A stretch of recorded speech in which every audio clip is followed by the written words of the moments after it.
I did not enter the place by walking. That is the first detail I always have to explain, because people assume all strange locations begin with a wrong turn, an abandoned hallway, an elevator opening on the wrong floor, some simple mistake that can still be understood as ordinary until it becomes too late. This was different. I fell asleep in my own room with rain tapping against the window and woke up standing upright in wet grass. No transition, no dream fading, no sensation of waking gradually. 1 second darkness, 1 second cold air against my face. At first I thought I had sleepwalked outside somehow, but the silence told me immediately that nothing around me belonged to the world I knew. There was no city noise, no distant traffic, no wind moving through trees, because there were no trees. Only a flat black horizon and one white house standing alone under a sky that was not sky. The house looked unfinished, almost artificial, as if someone had built the idea of a house without understanding why houses normally exist near roads, fences, mailboxes, power lines, or anything human. 2 floors, white walls, narrow windows, a plain roof, no visible age, no dirt, no weathering, no life. And above it, replacing the entire sky, were eyes. Hundreds of them, maybe thousands, different sizes, all floating in blackness like they had been pressed into the dark itself. Some huge, large enough to eclipse the roof line. Some tiny, half hidden between larger shapes. Every single one open.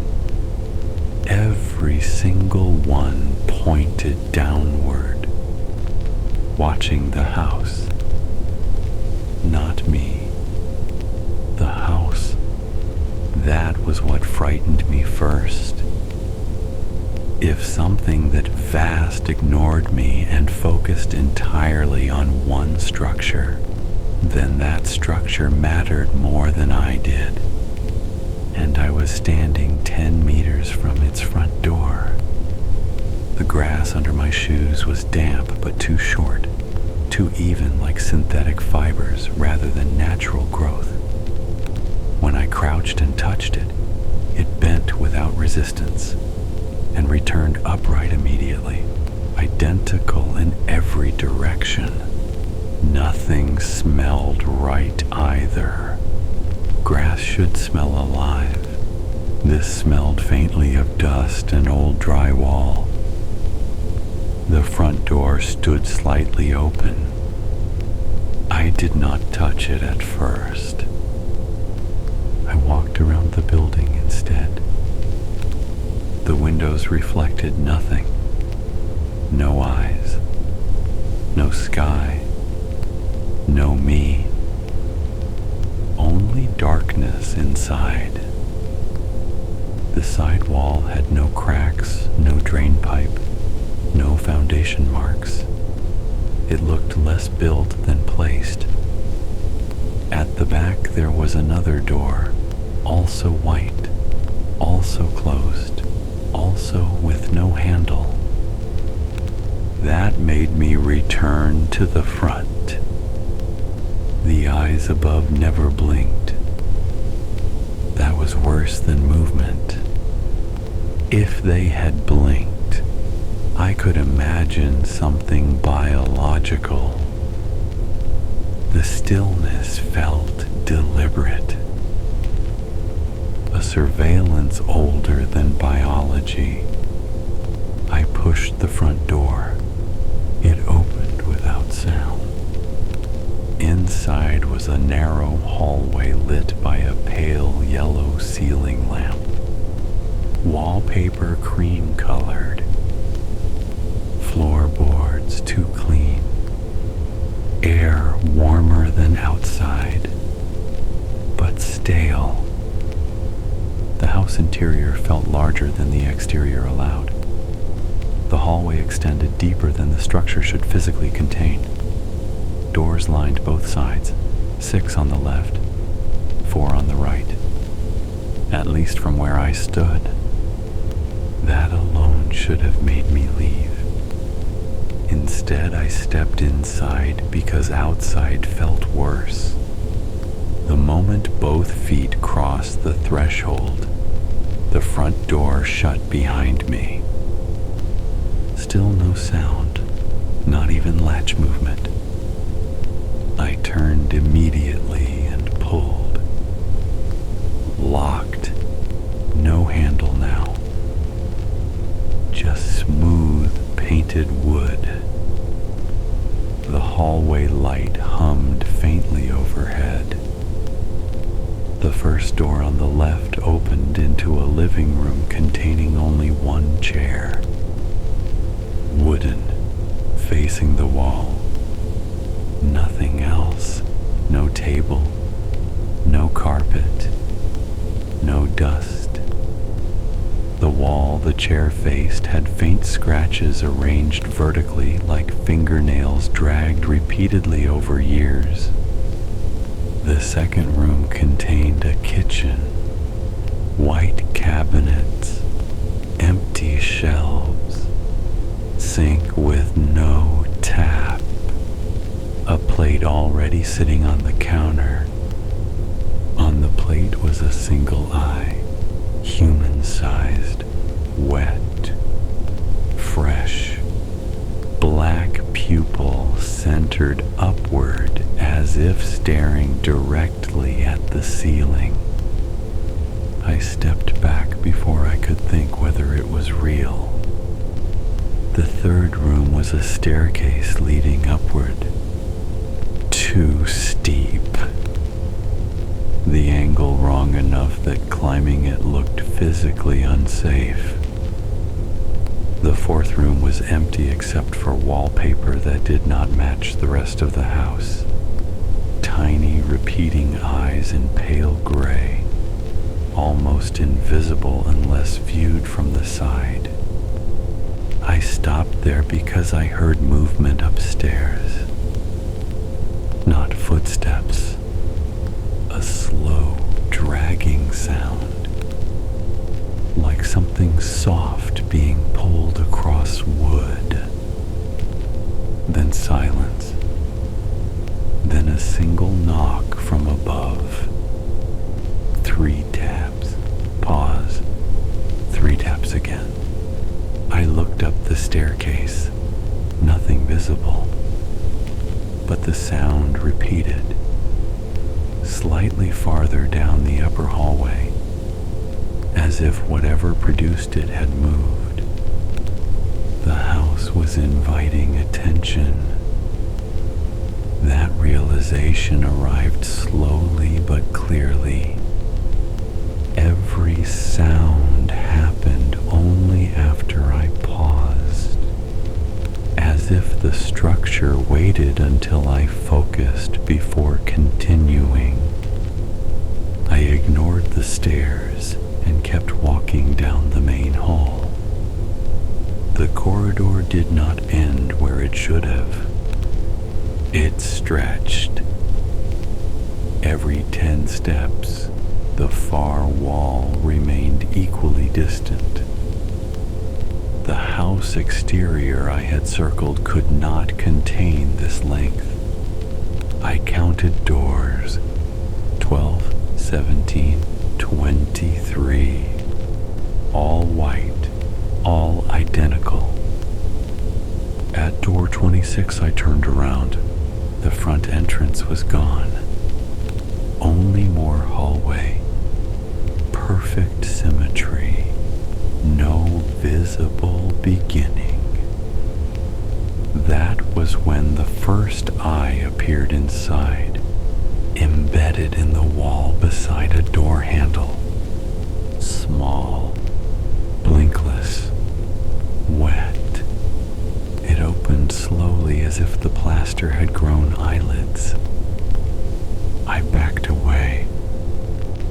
Another eye opened on the opposite wall, then one in the ceiling, then several more, not everywhere. Only enough to suggest the house had begun noticing that I had noticed it. The dragging sound returned, now behind one of the doors ahead. I chose one randomly and opened it. A bedroom, child-sized bed, no sheets, window facing outside.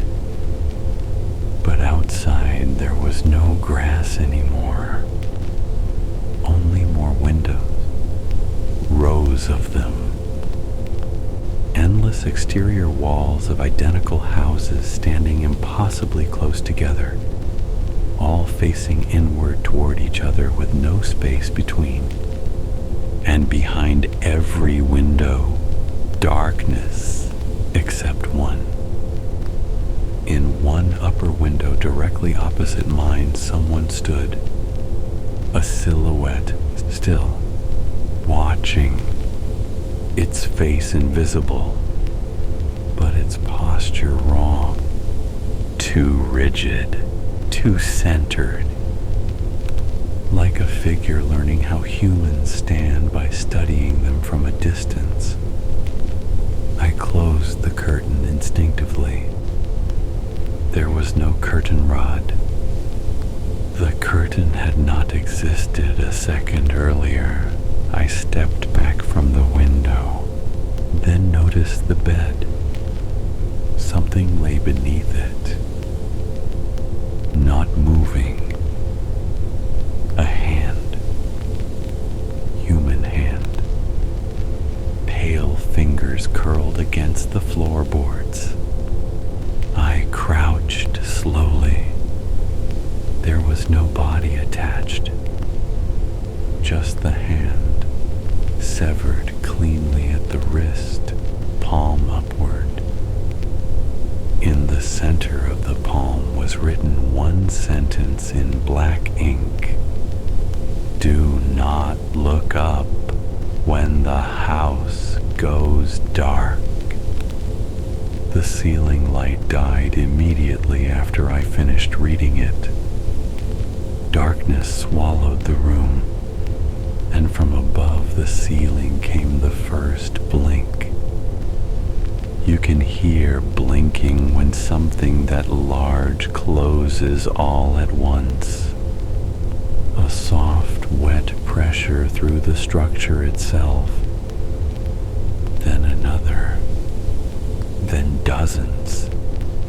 The eyes outside had finally moved. I did not look up. I stared at the floor because instinct screamed that the warning had arrived too late to ignore. The room temperature dropped sharply. Then came breathing. Not mine. Directly behind me. Slow, measured. As if someone stood inches from my neck and carefully matched my rhythm. I did not turn, because something older than courage told me turning would complete something.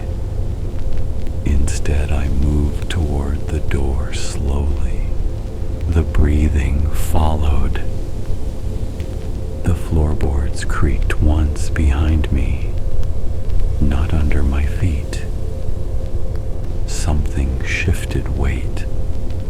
The hallway outside was darker now, lights dimmed to a deep amber, and the walls had changed. More eyes. Hundreds now, embedded at every height, all watching in silence. Every door open, every room visible.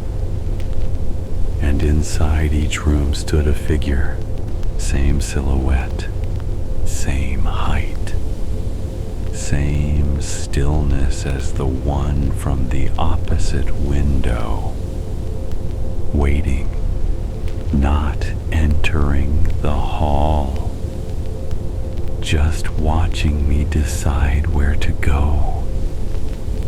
At the far end of the corridor, where distance should have dissolved into impossible repetition, the staircase now stood directly ahead, no longer off to one side, centered, waiting. And from upstairs came that same dragging sound again, only now accompanied by a voice, my own voice. Quiet, speaking from above. It said my name once, then again, and then you already came upstairs before. You just forgot. That sentence broke something in my chest because suddenly I had the impossible sensation that it might be true. A fragment of memory surfaced. Wet grass, white house, front door, then stairs, then darkness, then waking again outside. The house was repeating me, or consuming failed versions. The eyes in the walls widened slightly, not physically large, but attentive, expectant, as if they knew I understood too much now. So I climbed. Each stair creaked under my weight, but the sound arrived half a second late. At the top was another hallway, longer than below, narrower, every wall black instead of white. And at the far end stood another front door leading outside. I could see wet grass beneath it. Escape or bait. Halfway there, I noticed every picture frame on the wall contained photographs of me entering the house. Different clothes, different weather, different ages. In one I looked 16. In another, old enough to have gray hair. In one photograph I was running. In another, smiling. In another, missing both eyes. The final frame nearest the far door was empty except for text. This version looked up. The hallway lights went out completely. And above me, through the darkness, every eye outside opened fully at once. I felt it before I saw anything. A pressure through the roof. A gaze so heavy it became physical weight. Something enormous leaning closer from beyond the house.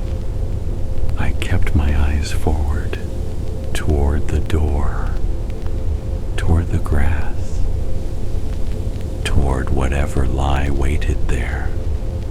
Behind me, every bedroom door upstairs opened together. The dragging sound became running, and my own voice screamed from all of them at once, not in fear, in warning, because whatever had been upstairs with me before had learned exactly how I sound when I finally understand that I should have left long ago.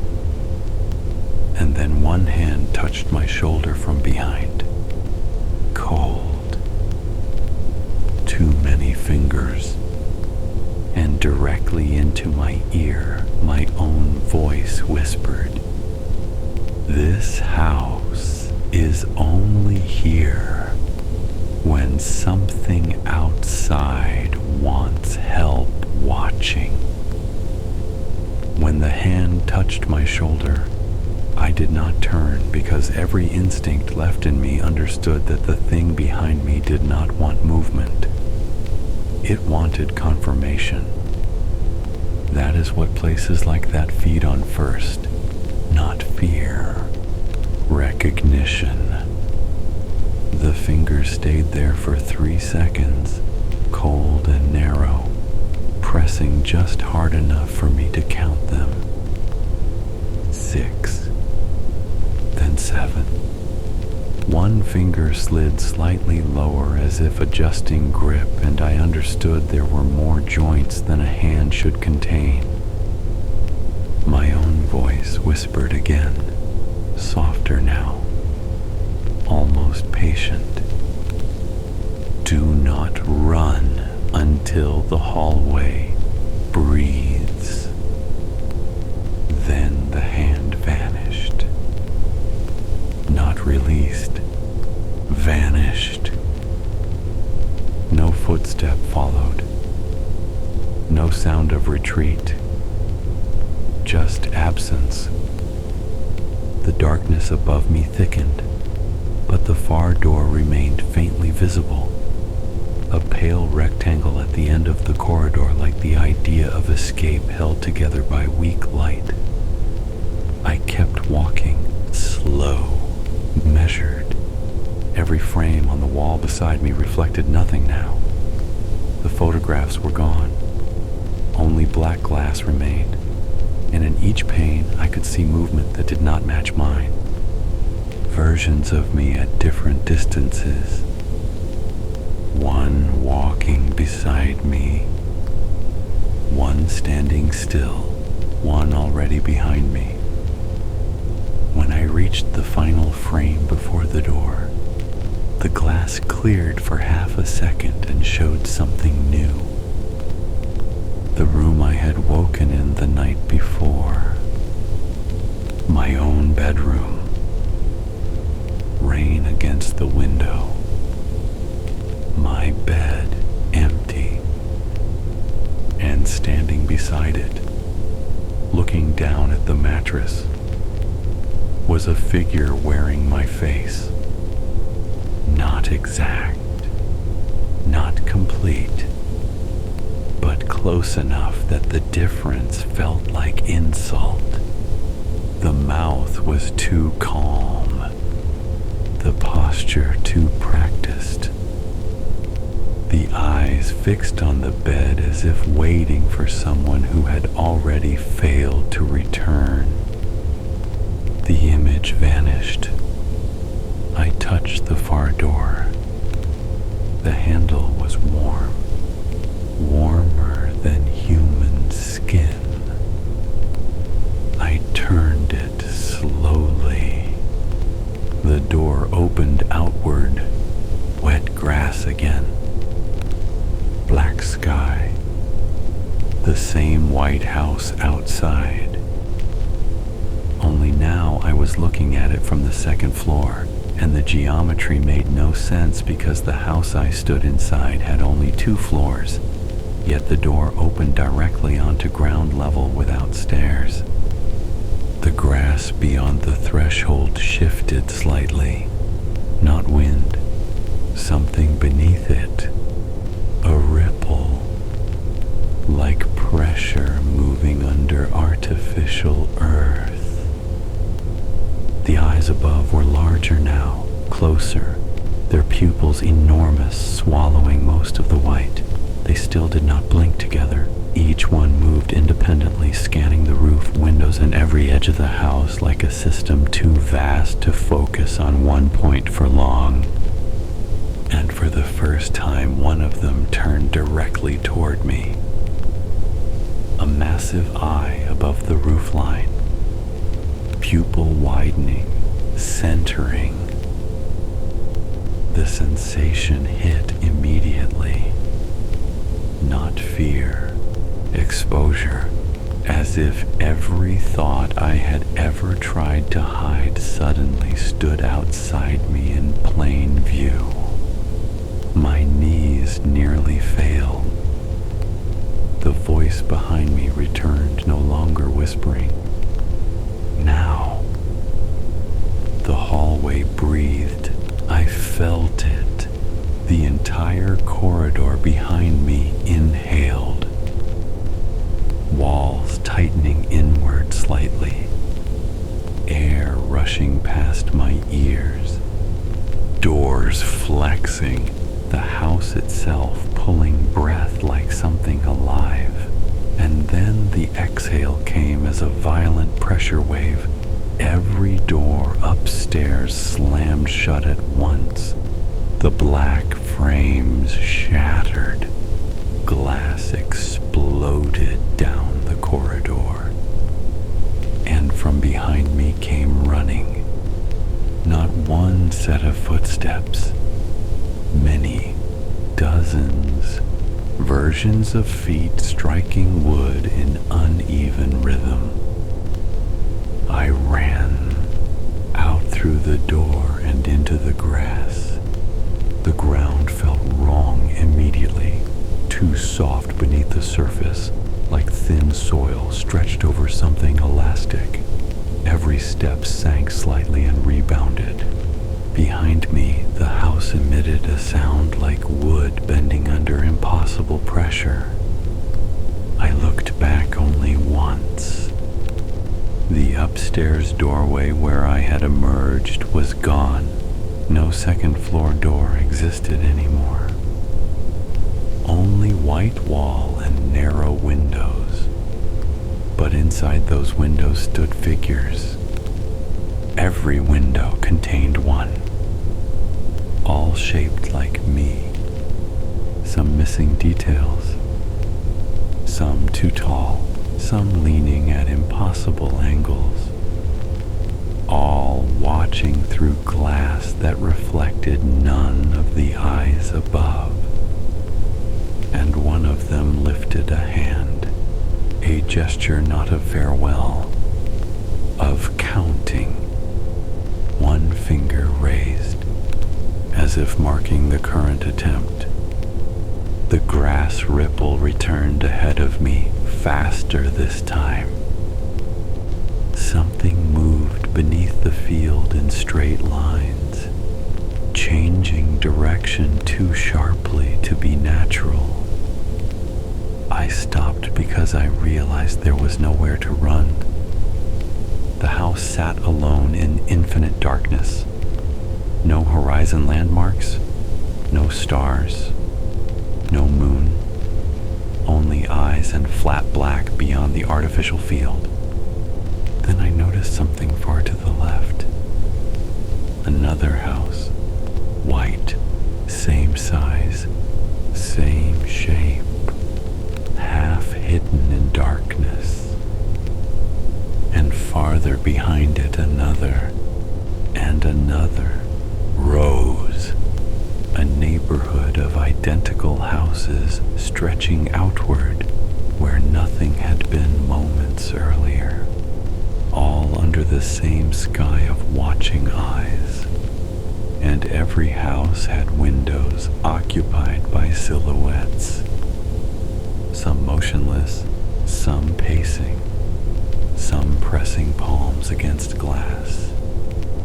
The nearest second house had its front door open. Inside, yellow hallway light, exactly like the first. The realization landed slowly enough to feel worse than panic. The first house had not been singular. It had been one unit in something larger. A grid, a repeating structure built not to trap one person, but to process many. The ground beneath me bulged. I jumped back as a pale hand tore upward through the synthetic grass. Then another. Then part of a face.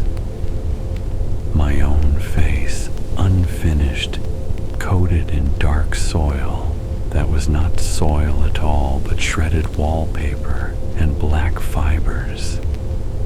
It dragged itself halfway out and looked at me with one eye formed, one eye still sealed. Its mouth opened wrong, jaw too wide, and my voice came from it in broken fragments. Do not let them see you stop moving.